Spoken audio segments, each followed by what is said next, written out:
This is Adbn News. President Tinubu reshuffles cabinet, dismisses 5 ministers, appoints 7 others amidst calls for change. Senate calls for national summit to address out-of-school children crisis. International Monetary Fund projects Nigeria inflation to stabilize at 25% in 2025 amid ongoing economic struggles. On the foreign scene, new infectious mpox variant detected in Germany as WHO declares spread in Africa a global health emergency. And in sports, Bielsa set to host over 800 athletes for National Wrestling Classics. Good evening. I am Peace Ogenegbawe. Now the details. President Bola Tinubu has dismissed 5 ministers following increasing demands for restructuring of his cabinet. In addition, he has also reassigned 10 ministers to new portfolios and nominated 7 new ministers for Senate confirmation. Ministers removed from their positions include Mrs. Uju Kennedy Ohanenye of Women Affairs, Mrs. Lolade John of Tourism, Professor Taye Maman of Education, Alhaji Abdullahi Gwazo, State Minister for Housing and Urban Development, as well as Dr. Jamila Bio Ibrahim of Youth Development. The presidency also announced appointment of Mr. Shehu Diko as Chairman National Sports Commission, as well as Mr. Sunday Akindari as Special Advisor to the President on Public Communication and Orientation, working for Ministry of Information and National Orientation. Meanwhile, Federal Executive Council has also dissolved Niger Delta Ministry and Ministry of Sports Development. Special Advisor on Information and Strategy to the President Bola Tinubu, Mr. Bayo Ononuga, in a statement said the decision was made during a FEC meeting in Abuja held today. The statement said a new Ministry of Regional Development will be established to oversee all regional development commissions, including Niger Delta Development Commission, Northwest Development Commission, Southwest Development Commission, as well as Northeast Development Commission. Also, National Sports Commission will assume the responsibilities previously held by the Sports Development Ministry. Additionally, FEC approved the merger of Ministry of Tourism and Ministry of Culture and Creative Economy. During today's Federal Executive Council meeting, President Bola Tinubu officially swore in Alhaji Abdullahi Bello Musa as Chairman of Code of Conduct Bureau. Thank you very much. First of all, I want to thank Mr. President for appointing me into this position. I'm really happy, and I want to assure Mr. President and the people of Nigeria I will do my best to make sure that I deal with this huge task that is ahead of me. Like you mentioned, Code of Conduct Bureau is the foremost anti-corruption agency, the first anti-corruption agency in Nigeria, and I intend to deliver on the mandates of the Bureau. It's all about making sure that people, public servants, they behave with integrity, they avoid corruption, no conflict of interest. So that is the aim of it. Integrity, accountability, that is what the duties that I need to deliver. And I promise Nigerians that, inshallah, I'm going to do my best to make sure that I deliver on the mandate of the Bureau. Thank you very much. All right, so you have gone around the world, yes. UK, US, you've seen it all. From what you've observed in the past of those who have come before you, yes. Where do you think the challenge is really about conduct in this country, and what do you intend to do to fix this? I always say that it's not about the individuals. Everybody can be corrupt in the world. It doesn't matter whether you are in the UK, whether in the US, everybody has a tendency to be corrupt. one of the most important things is the systems that we have in place to check it. So if we have the systems in Nigeria, we are going to deal with this problem. So I assure you that we have the systems, we have the institutions. We only need to deliver on the mandate that is given to us, and then everything will be all right. Now, moving away from Federal Executive Council meetings, the Senate has expressed readiness to convene a national summit to address critical issue of out-of-school children, currently estimated at 20 million. This resolution was reached at plenary following consideration of a report presented by Chairman, Senate Committee on Education, Senator Usman Adamu. In his presentation, Senator Adamu highlighted urgent need for effective strategies to tackle the crisis of out-of-school children in Nigeria. Consider the submission from the Ministry of Education and observe that there is urgent need to hit the ground and activate the roadmap of the federal government on curtail the out-of-school children. No tangible action has been taken by the ministry considering the out-of-school children since 2024, notwithstanding its relevance. There is no reliable data to date on the out-of-school children. This deserves urgent attention to tackle the menace. In their contributions, Senator Sani Musa and Seriake Dixon, as well as Senator Adeola Solomon, described the issue as embarrassing and stressed the need for a holistic approach to address it. In 2024, we are talking of tens of thousands of little children out of school. This is very shameful. So I think this report is not enough for us to tackle this issue. We must address this thing head on. State governors have to come to the table and be honest about taking care of this thing. Why should even federal government be involved in funding primary education? Why should it be? So, Mr. President, sir, this report, I believe if we should follow it up, take all the inputs that a lot of senators have made here and challenge ourselves to seeing that this works. Because if you don't give that foundation, if you don't give that basic foundation, our educational system will be rubbished. The crisis facing our educational system is at the core of insecurity, is at the core of leadership failure, is at the core of a lot of issues affecting the development of this country. And one of the most important contributions this Senate can make in our national development efforts is to ensure that we get to the root of this. The rule about the universal basic education is that the government will provide certain parts of the fund, while the state government will complement. But we have billions of naira lying fallow at the universal basic education, with the state unable to come up with their own counterpart funding to address all these menace we have under the out-of-school children. They cannot come up with the fund. And the federal government every year, because universal basic education in the budgetary allocation is on a first-line charge. It's a first-line charge item. So the federal government is providing their fund, but the subnationals are not coming up with their own counterpart funding, which is a problem. In his remarks after the adoption of the report, President of Senate, Senator Godswill Akpabio, expressed his concerns over the disturbing cases of out-of-school children in the country. So that we know, because this is clearly the future of Nigeria. And I pray that through the National Summit, the resolutions will be implemented, issues will be well highlighted, and then all efforts will be made to bring this menace to an end so that our children can have a better future and not an adulthood in banditry, an adulthood in Boko Haram, an adulthood in fraud.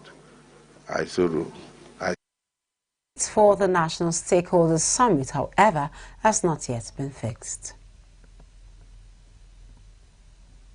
Still staying with the National Assembly, now to reports from the Green Chamber. House of Representatives has directed its Committee on Power to investigate the ongoing collapse of National Grid and submit a report within 3 weeks. This decision came after a motion of urgent national importance was adopted, presented by Representative Member Manso Manu Soro of Bauchi.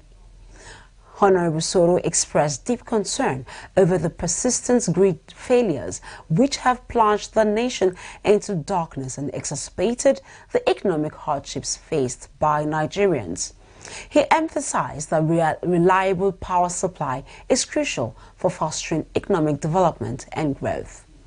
The lawmaker noted that there have been 8 incidents of national grid collapse in 2024 alone, labeling the trend as alarming.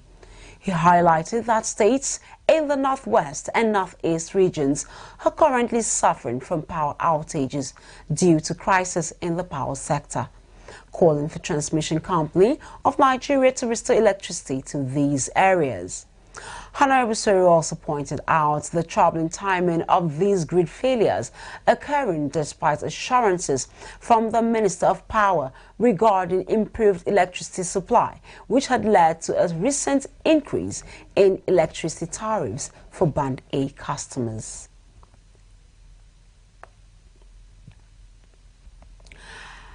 And moving on, International Monetary Fund has downgraded Nigeria's growth prospects due to low crude oil production and severe flooding, among other economic challenges. In its World Economic Outlook, IMF noted that Nigeria growth forecast for 2024 has been reduced to 2.9%, down from the previous 3.3%. The downgrade is attributed primarily to the impacts of rising inflation, flooding, and setbacks in oil production. IMF also projected global economic growth for 2025 to remain unchanged at 3.2%, reflecting a 0.1% decrease from its earlier forecast in July 2024. For Nigeria, the GDP growth projection for 2025 represents a 0.2% increase from the previous estimates. IMF indicated that Nigeria and its growth for 2024 will remain at 2.9%, a reduction compared to earlier projections, and expects inflation in Nigeria to stabilize at 25% in 2025 and drop to 14% by 2029. The IMF downward revision is attributed to 2 main factors: severe flooding disruption, agriculture and security, as well as maintenance issues affecting oil production. Chief of IMF's Research Department, Jean-Marc Netal, highlighted these challenges as key drivers of the revision. And moving to more reports making our bulletin tonight, Minister of Works, Engineer David Umahi, has given Julius Berger a 7-day ultimatum to accept federal government's offer of 740.79 billion naira for the completion of the 82-kilometer section 2 of Abuja-Kaduna-Zaria-Kano Road. This ultimatum was disclosed during a courtesy visit from the new Managing Director of Julius Berger PLC, Dr. Pierre Lubach, alongside the outgoing Managing Director, Dr. Lars Richter, at the ministry's headquarters in Abuja. A statement issued by Minister's Special Advisor on Media, Barrister Orji Uchenna, indicated that the company risks having its contract terminated if it does not accept the offer. Engineer Umahi expressed concern over the delay in mobilizing to the site, despite Federal Executive Council's approval of funds, noting that this has caused significant hardship for road users, with federal government bearing the brunt of the situation. It therefore urged contractors to either accept or reject the approval revised contract sum within the 7-day time frame or face contract termination asserting that the federal government cannot be held hostage by unrealistic pricing demands from contractors. He also emphasized the needs for construction companies to collaborate with Federal Ministry of Works to prioritize value for money and realistic pricing to facilitate necessary infrastructure improvements for nation's economic transformation. Let's also have you know that the Federal Ministry of Housing and Urban Development has issued a 60-day ultimatum for all federal certificate of occupancy title holders to settle their outstanding debts, warning that failure to comply will result in the revocation of their titles.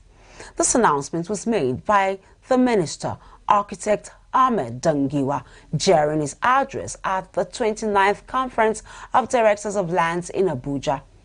Architect Dangiwa emphasized the critical issue of non-compliance among landowners, noting that many owners of titled properties have neglected to pay ground rent and other statutory charges for several years.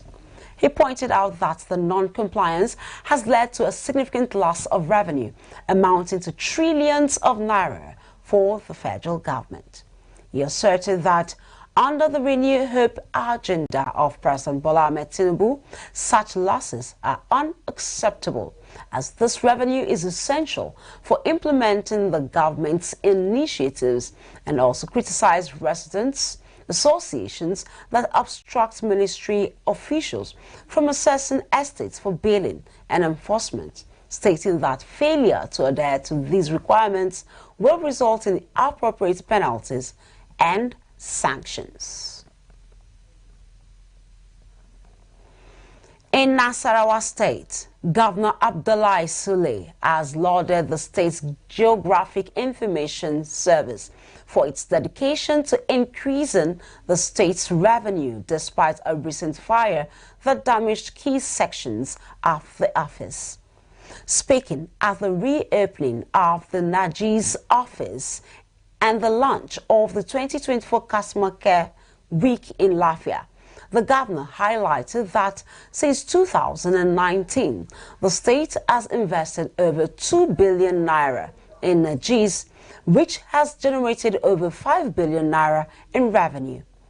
He emphasized the need to further build on these achievements for the state's development, as he expressed gratitude to his predecessor for initiating the program, underscoring the importance of understanding Nasarawa's geography.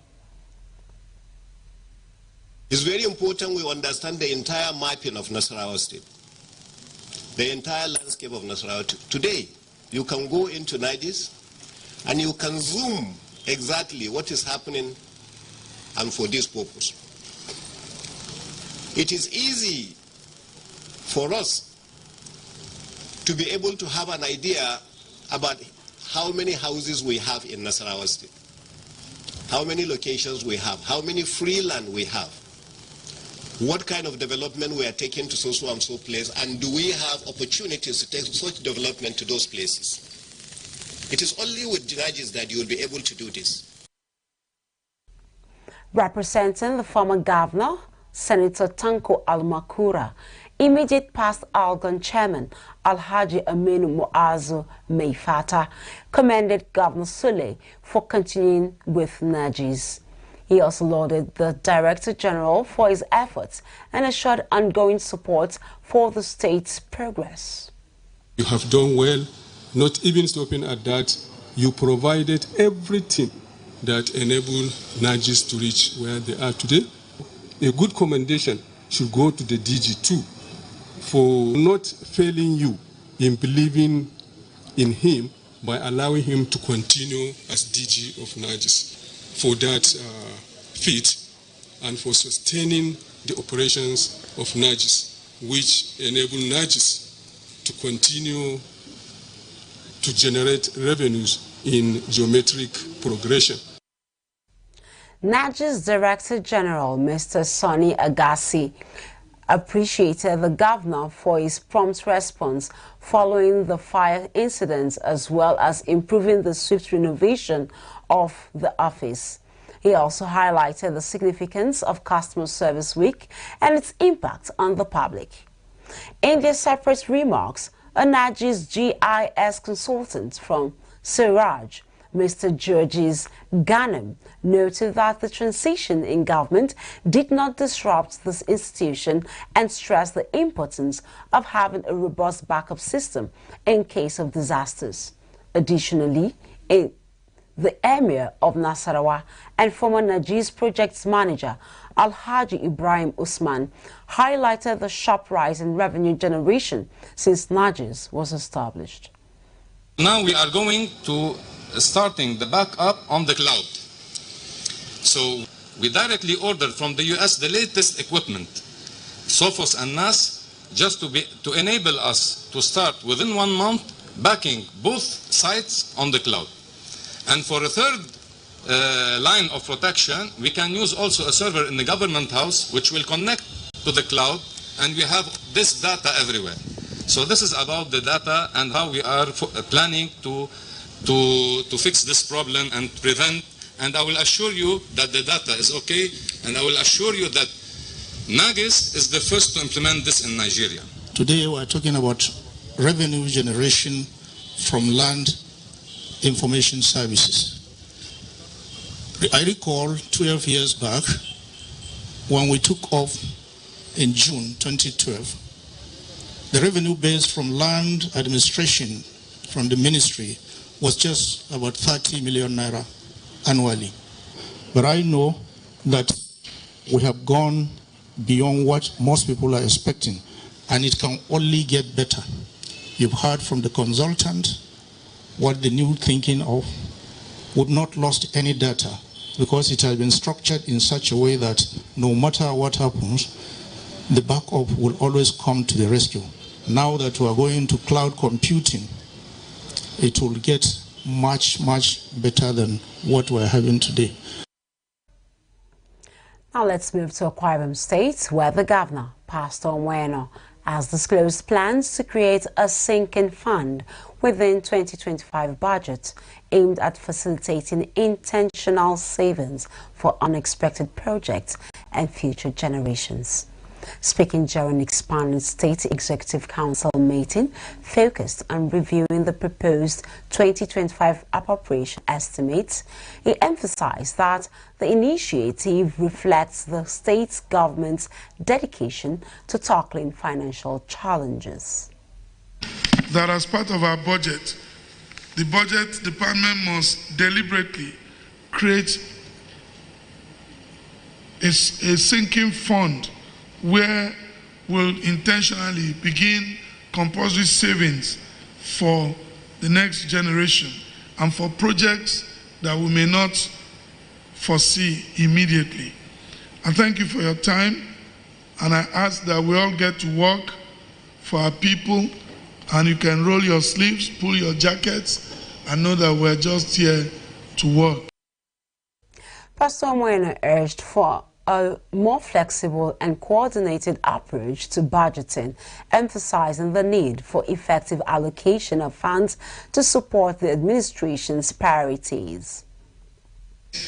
We will critically consider the proposals contained in your respective budget presentations to ensure that your proposals are in line with the expectations of the Arise agenda, and that the implementation will go above average to reflect the yearnings of our people as clearly outlined in the Arise agenda. In my opinion, estimates of the appropriation bill to be presented for consideration by the State House of Assembly should have the full buy-in of the leadership of the executive arm. A situation where MDAs go to defend their budgets relying on age-long provisions that may not reflect the executive vision, I think is counterproductive. He reaffirmed his dedication to serving the people of Akwa Ibom State, pledging that all expenditures will align with his administration's Arise agenda, further expressing confidence that the Executive Council will be prepared to submit the budget estimate to the House of Assembly for approval. I believe that every kobo spent or utilized must be such that will ensure food sufficiency and security for our people, bring development to the rural areas, expand and maintain our infrastructural amenities, provide security and a safe and secure environment for our people to pursue their legitimate undertakings, ensure educational advancement, sound health delivery, and the general welfare and well-being of our citizenry. Anything else is a deviation from our set goals and vision. In related development, Pastor Omena has revealed the increment of new minimum wage for all state government employees to 80,000 naira. Pastor Eno, who made this revelation in a statement released by the Commissioner of Information, Comrade Ini Emimobong, disclosed that the governor has constituted an implementation committee which will be led by Head of Civil Service, Elder Effiong Essien, to ensure a smooth rollout of this policy. He further mentioned that the committee has been given 1 month to deliver its report on how the wage increase will be implemented, to ensure transparency in addressing the workers' welfare in the state. Pastor Ena also reaffirmed his commitment to improving welfare of workers in the state. You are watching ADBN News at 7. Still to come. Minister of State Petroleum Resources, Honorable Ekpo, calls for urgent measures to tackle rising cooking gas prices. FCT Minister Barrister Wiki highlights importance of accessible roads for economic development. Federal government drops charges against Binance executive Tigran Gambrian following health issues. So now stay with us for more stories after the break. In a world of overwhelming voices where everyone has different opinion on different issues, it is important that we bring the core issue to the fore. Join me, Nancy Banigo, on Softline as we lend our voices to inform and influence your thoughts and actions. This is not just mere talk, it is an invocative program that touches the core of our existence. Have you ever wondered what it takes to turn a smartphone into a filmmaking powerhouse? ADBN TV invites you to an exclusive behind-the-scenes look at the ADBN Smartphone Filmmaking Workshop, a captivating exploration of knowledge, skill building, and creative discovery. Naturally, we are all content creators, but the most important thing is, what are you creating? This documentary follows eager participants as they dive into the world of filmmaking, learning invaluable techniques, storytelling strategies, lighting and sound design, all from the palm of their hands, from capturing the perfect shot to editing with precision. These filmmakers took part in an immersive journey designed to hone their craft. We cannot wait to show you the incredible films these talented individuals will produce. But first, witness their passion, learning process, and the transformative power of the Smartphone Filmmaking Workshop. These filmmakers are set to showcase the vibrant culture, challenges, and untold stories of the Niger Delta region. Now showing Monday to Friday, 1 p.m. daily. Join us as we anticipate the groundbreaking works that will emerge from this workshop. This is not just filmmaking, this is telling the Niger Delta story through every frame. Only on ADBN TV.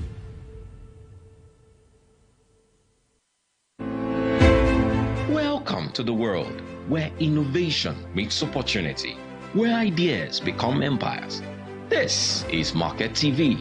I am Idorian Flannan, and every week I'll be taking you inside the dynamic world of marketing and commercial business. From groundbreaking startups to big businesses, Market TV brings you the best pricing and latest goods on display. It's all about understanding your audience and staying ahead of the trends. Witness the creative processes that drive the various brands. Join us as we dive deep into the strategies that shape the commercial landscape. From streets to traditional media, we cover it all. Whether you're a seasoned professional or an aspiring entrepreneur, Market TV provides the insights you need to thrive. This show gave us the tool to turn our vision into reality. So, if you're ready to master the market, tune into Market TV every Saturday at 6 p.m.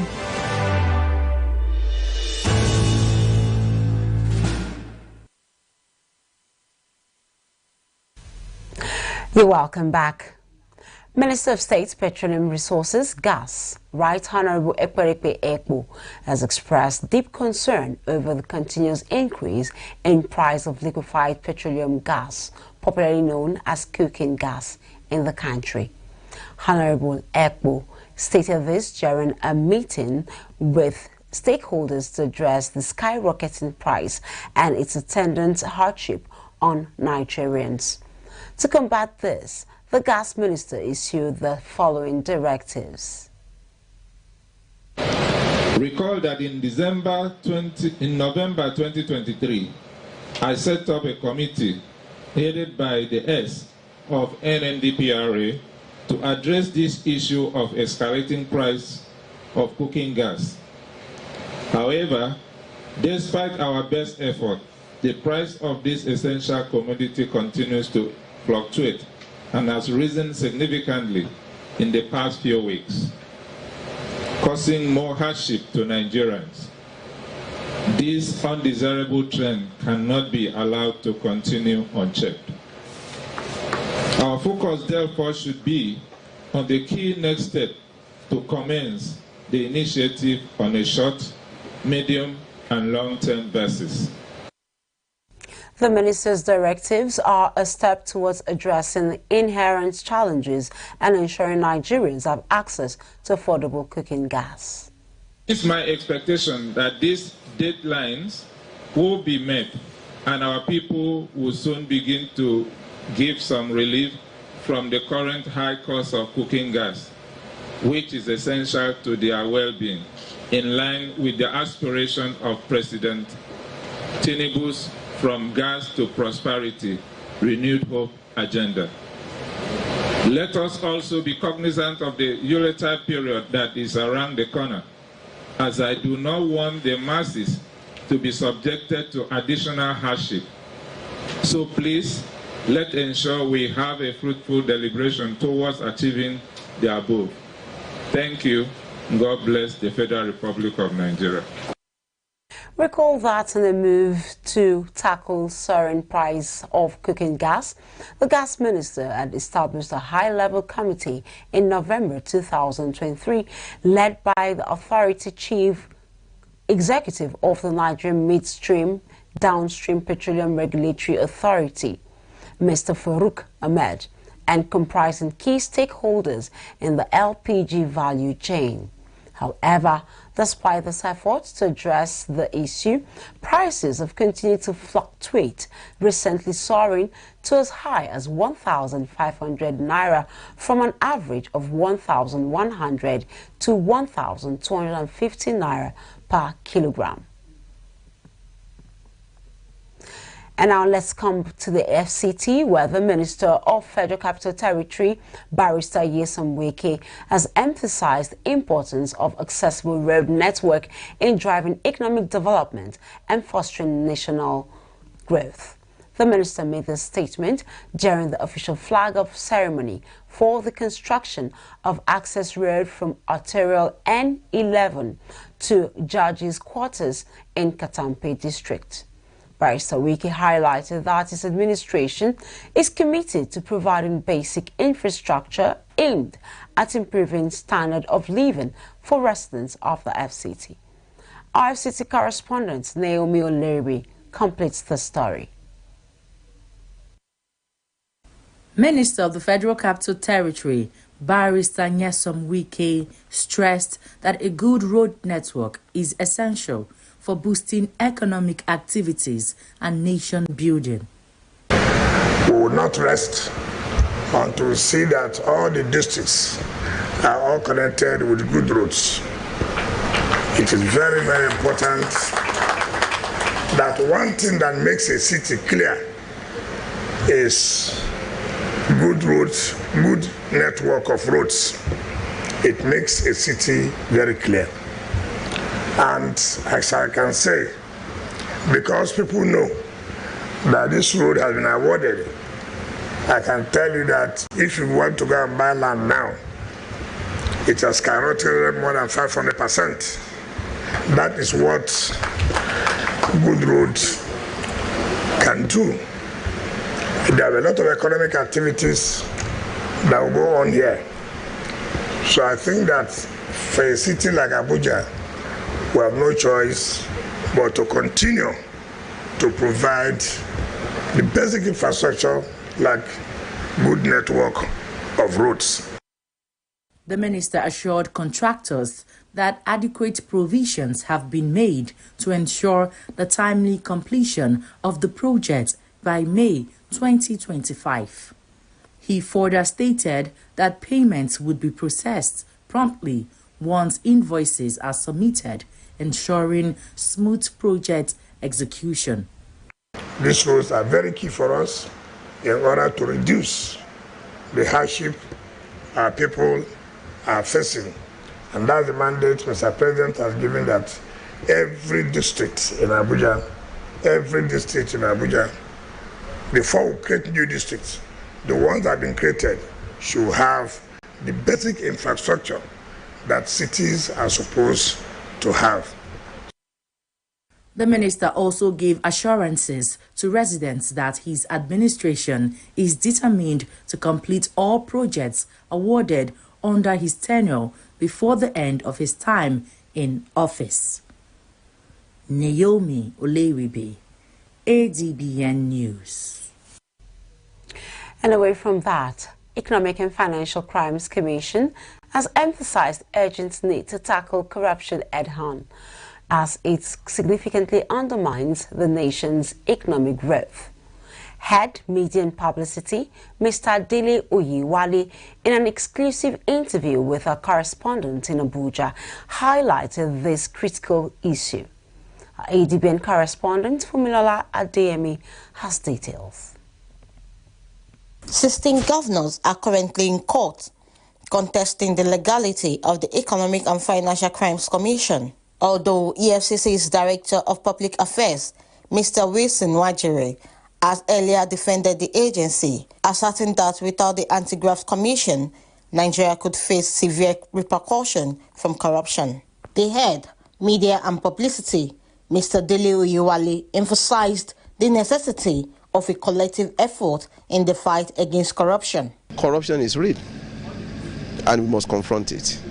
And there is need for public ownership of the fight against corruption. It's not just about the EFCC, it's about every Nigerian. We are all suffering the damage. We are all suffering all of the distortion, the disequilibrium in the economy and all of that. We are suffering it. So corruption is an issue.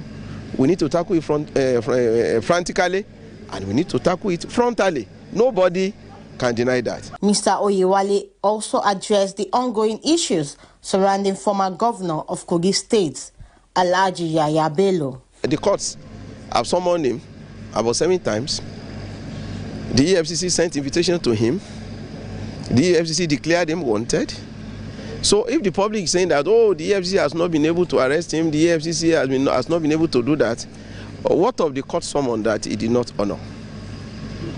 So if a court of competent jurisdiction will summon a former governor, semi-good times, to appear before it, and is riding on the wave of illegality not to appear before the court, what are we talking about? So it's not about the EFCC, it's not about the court, it's about a leader that has not made himself answerable to charges that are preferred against him. But it's a matter of time. It's a matter of time. With this and more, citizens are beaming their searchlight on the transparency of the Anti-Graft Agency in ending corruption. Fumilola Adeyemi, Adbn News. Now to health-related issues. Health experts have advocated improved communication between doctors and patients to address trauma faced by cancer patients. lead consultant of a capacity building workshop organized by National Institute for Cancer Research and Treatment, Dr. Sani B. Abubakar, emphasized that the workshop aims to enhance communication skills between healthcare providers and patients. Let's now join our Northwest correspondent, Lawal Aliyu, who was there and now reports. According to Dr. Sani B. Abubakar, who also represented the Director General of the National Institute for Cancer Research and Treatment, Professor Usman Malami Aliyu, said 30 to 60% of cancer patients experience psychological distress. He said the staggering statistics highlight the urgent need for effective communication to alleviate patients' emotional suffering. Since inception, NECRET has initiated various strategies aimed at reducing the burden of all forms of cancer in Nigeria. One such strategy is organizing training and retraining for health workers on various aspects of cancer care, prevention, treatment, and control. This is why we are here today. The theme of this training is psycho-oncology. It's not only apt, but timely, considering the level of trauma suffered by cancer patients in many health facilities in Nigeria. This training, therefore, is aimed at equipping health workers with the needed knowledge to provide solutions to such incidences. Professor K.R. Essa of Usman Danfodio Teaching Hospital, who is also the chairman of the occasion, noted that better communication can reduce tension and improve the overall well-being of cancer patients. The workshop is very, very timely because it deals with the psychological aspect of people with cancer. And you know very well that a lot of people believe that once you have cancer, it's a sentence of death. And most times it's not so if the news is properly broken to the relatives. Similarly, Professor Anas Sabri, Chief Medical Director of Usman Danfodio Teaching Hospital, Sokoto, represented by Chairman, Medical Advisory Committee, Professor Usman Mohammed Sani, stressed the workshop goal of strengthening communication skills among healthcare practitioners in the Northwest Zone. A workshop that is going to improve their capacity on how to manage patients that come to the hospital with cancer. So I urge them to make themselves available to learn very well, so that they will be able to improve the services of the hospital, and they will be able also to step down the knowledge they learn other people, members of the staff. The Chief Medical Director urged participants to pay close attention to the papers presented, as this will enhance service delivery in the health sector. From Sokoto, Lawal Aliyu, Adbn News. Federal government has dropped all charges against Tigran Gambrian, an executive at Binance Holdings, due to health issues. This announcement of the charges withdrawal was made by a lawyer for the Economic and Financial Crimes Commission at Federal High Court in Abuja before Justice Emeka Nwite. This hearing occurred just 2 days before a previously scheduled return date of 25th October. The EFCC lawyer stated that Gambrian was simply an employee of Binance and was being prosecuted for activities not directly tied to broader financial decisions of the company. Gambrian's counsel, Mr. Mark Mordi, supported this view, emphasizing his client's limited involvement in financial matters. Recall that on the 11th day of October, Justice Nwite had denied Gambrian's second bail application, deeming his health concerns insufficient for release. The trial was initially set to continue on the 18th day of October, but Gambrian was absent due to health reasons. The judge then rescheduled the trial date for 25th of October, which has now been rendered moot by the unexpected developments in today's hearing. Mr. Gambrian has been facing a money laundering trial since his detention in April 2024. We now move to Kano State, where the High Court has set the 20th of November for the hearing of all pending applications in the ongoing case of alleged bribery and misappropriation of public funds against the national chairman of the All Progressives Congress, Dr. Abdullahi Ganduje, and 7 others. Dr. Ganduje, along with his wife, Mrs. Hafsat Umar, and others, are facing an 8-count charge filed by the state government, which relates to alleged bribery, misappropriation, and diversion of public funds amounting to billions of naira. During today's proceedings, the court was set to hear a preliminary objection from the 6th defendant.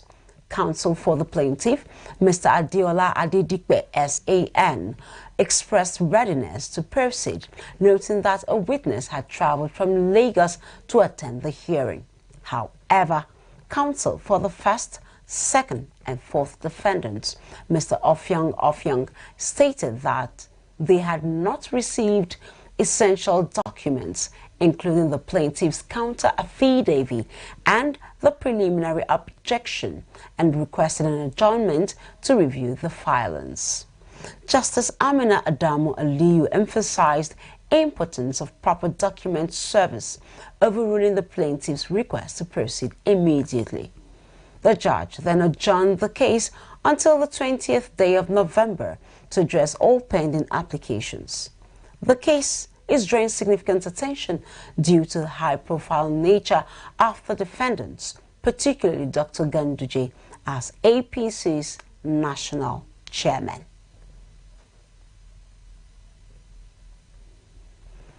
Let's also have you know that a 41-year-old Canadian woman, Adrienne Munju, has been sentenced to 11 years in prison by a federal high court in Lagos for importing 74 parcels of Canadian loud, a potent strain of synthetic cannabis weighing 35.20 kilograms, into Nigeria.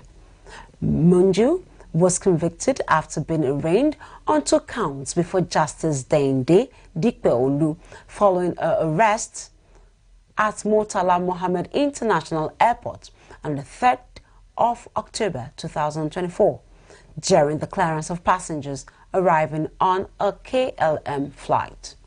Justice Dikpeolu sentenced Munju to 6 years for the first count and 5 years for the second count, but allowed for a fine of 50 million naira on each count, totaling 100 million naira.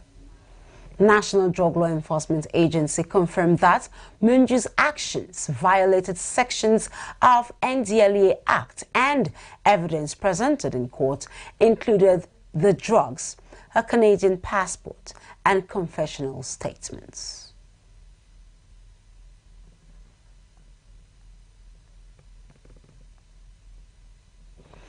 And now to the foreign scene. Germany's Disease Control Center has disclosed the detection of a new, more infectious variant of the Mpox virus for the first time in the country. Robert Koch Institute reported that the individual was infected abroad but did not provide further details on the location of treatment. The institute stated it is monitoring the situation very closely and will adjust its recommendations if necessary. The first case of this Mpox variant outside Africa was confirmed in Sweden in mid-August, with another case reported in Thailand. World Health Organization has declared the rising spread of Mpox in Africa a global health emergency. Most cases have been reported in the Democratic Republic of Congo, where outbreaks are affecting 18 of the continent's 55 countries. According to Africa Centers for Disease Control and Prevention, as of last week, there had been 1,000 reported deaths, with a total of 42,438 suspected cases and 8,113 confirmed cases in Africa since the beginning of the year. Earlier this year, scientists identified a new strain of Mpox in a Congolese mining town that may cause milder symptoms but spreads more easily. And moving on to Uganda, authorities have retrieved the bodies of victims from a fuel truck explosion near Kampala, Uganda, as investigators gathered evidence at the scene in Kigowa town. The truck overturned following an accident and subsequently exploded, claiming at least 11 lives, including 2 minors. The district police commander for Kampala Metropolitan North provided further details, noting that 4 buildings housing 9 shops were destroyed in the fire. Reports indicate that the fuel tanker was en route Kampala to the northern city of Gulu, approximately 400 kilometers away, when the incident occurred. The report said those injured were swiftly taken to nearby health facilities for treatment, but identities of the affected individuals have not yet been confirmed. In the meantime, Uganda Police Force has emphasized need for caution when handling hazardous materials.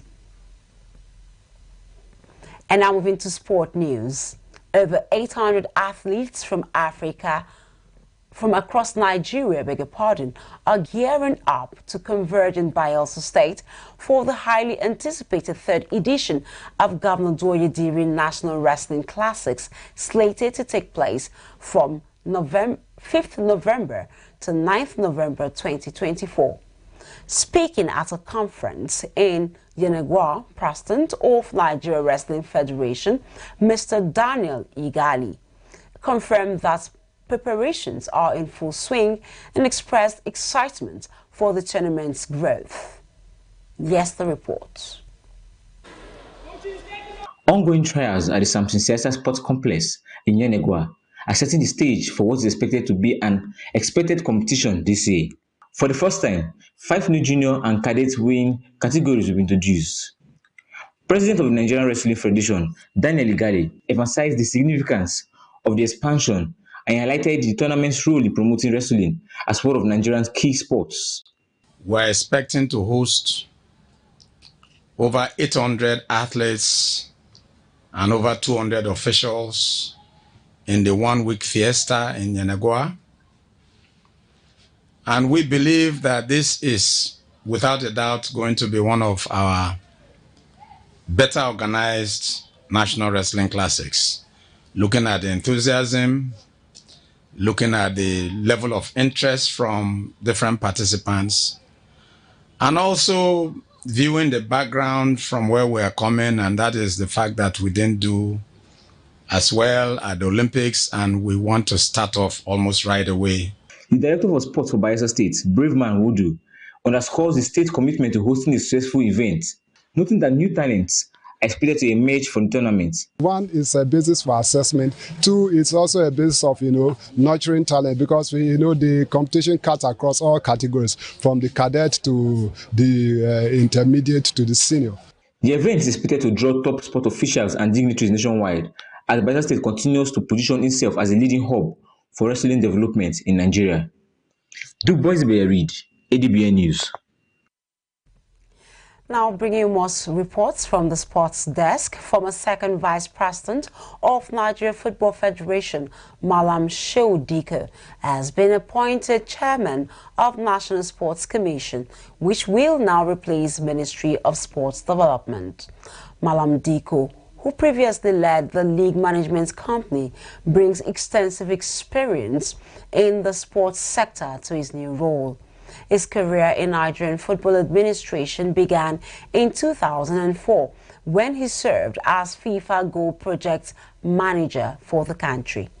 In 2008, he transitioned to a consultancy position with the Sports Committee in the Nigerian House of Representatives, a role he maintained until 2011.